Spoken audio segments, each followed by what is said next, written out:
কিন্তু সেই নবীর আদর্শে আমরা এখন নাই। আমরা মসজিদেও যাই কি যাই না। বাংলাদেশ মানবাধিকার ফোরাম চট্টগ্রাম বিভাগীয় কমিটির উদ্যোগে ঈদে মিলাদুন্নবী সাল্লাল্লাহু আলাইহি ওয়াসাল্লাম ও ফাতেহায়ে ইয়াজদাহুম মাহফিল অনুষ্ঠিত হয়ে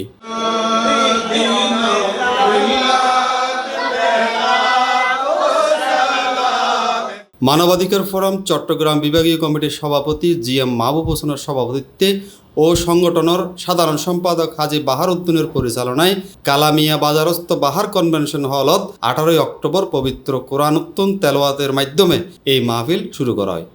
আউযু বিল্লাহি মিনাশ শাইতানির রাজীম। মাহফিলত প্রধান অতিথি হিসেবে উপস্থিত আছেন চট্টগ্রাম দক্ষিণ জেলা বিএনপির সাবেক আহ্বায়ক আলহাজ আবু সুফিয়ান। এই মাহফিলের মধ্যে উদ্বোধক হিসেবে উপস্থিত আছেন Cox's Bazar chamber of commerce and industries এর সভাপতি অধ্যক্ষ ডক্টর লায়ন সানাউল্লাহ।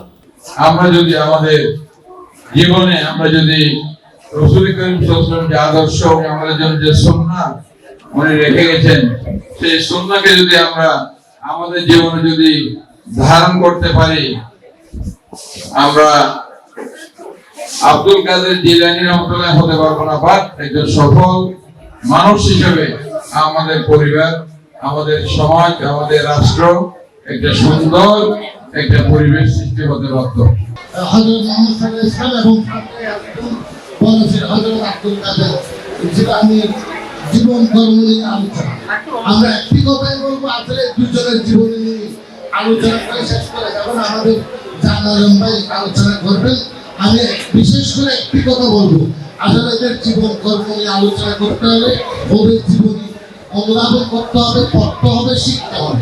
উক্ত মাহফিলের মধ্যে বিশেষ অতিথি হিসেবে উপস্থিত আছেন হাবস চট্টগ্রাম জোনের সাধারণ সম্পাদক আলহাজ আব্দুল মালেক, বাংলাদেশ মানবাধিকার কেন্দ্রীয় পর্ষদের মহাসচিব ও চাটগা টিভির চেয়ারম্যান আলহাজ আক্তার উদ্দিন রানা, মাই টিভির চট্টগ্রাম ব্যুরো প্রধান Haji Nurul Kabir, association of alliance club ইন্টারন্যাশনালের district governor Rotarian S M Aziz, পিডিবির পরিচালক আলতাফ হোসেন, মানবাধিকার কর্মী হাবিবুর রহমান হাবিব, নান্দনিক চট্টগ্রামের প্রতিষ্ঠাতা সভাপতি আলহাজ আবু তাহের চৌধুরী, চাটগা টিভির পরিচালক হাজী বাহার উদ্দিনের সহোদর ও বাকলিয়া বিএনপির নেতা মহিউদ্দিন, সাংবাদিক জিয়াউর রহমান, সংগঠনের প্রচার ও প্রকাশনা সম্পাদক রতন বড়ুয়া, গণমাধ্যম কর্মী জামাল হোসেন ও রমজান সহ আরো অন্যান্যরা। আমাদের কাজটা হচ্ছে মানুষের জন্য কাজ করা। এখানে অনেক মানবাধিকার সংগঠন আছে, কাজ বিক্রি করে মানুষের থানায় গিয়ে ধান্দা করে। আমি এই এলাকাতে এখানে যারা কালামিয়াদের সন্তান আছে, আমি এলাকাতে আজকে 27 বছর এক জায়গায় আমি থাকি। আমি এখন বাগুলিয়া থানায় একবার গিয়েছি। আমি 93 সাংবাদিকতা পেশা, আর এখন অনেক সাংবাদিক। আমরা কখনো থানায় যাই না এবং আমার এই সংগঠন কখনো কোথাও কাজ করতে যায় না।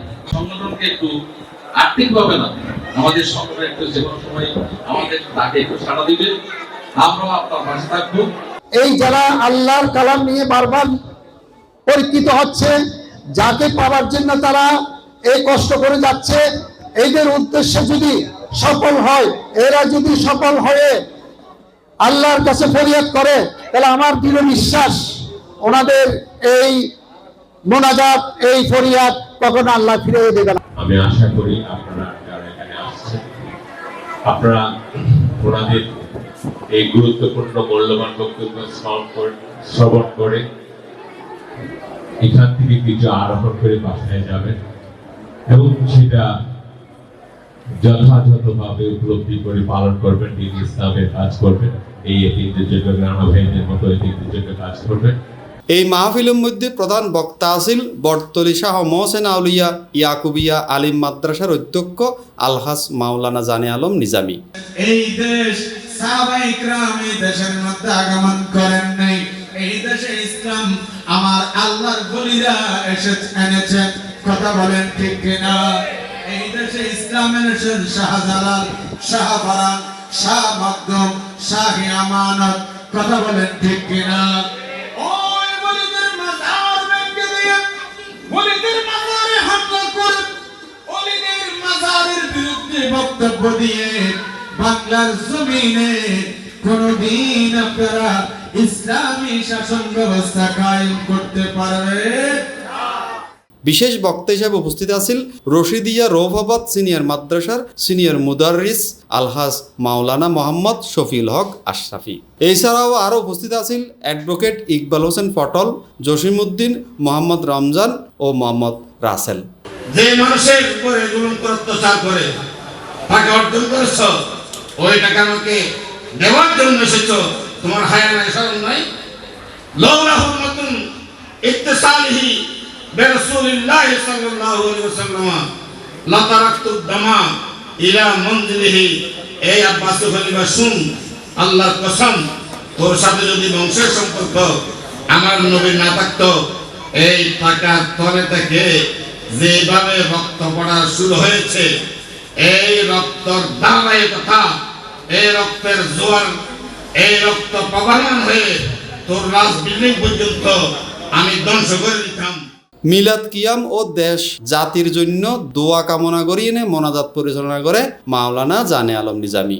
মোনাজাতর পর ব্যাগগুলোর মাঝে তবরক বিতরণ করা হয়।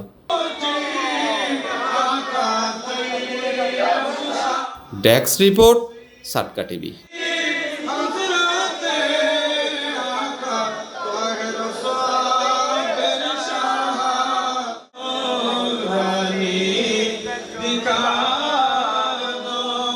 Santo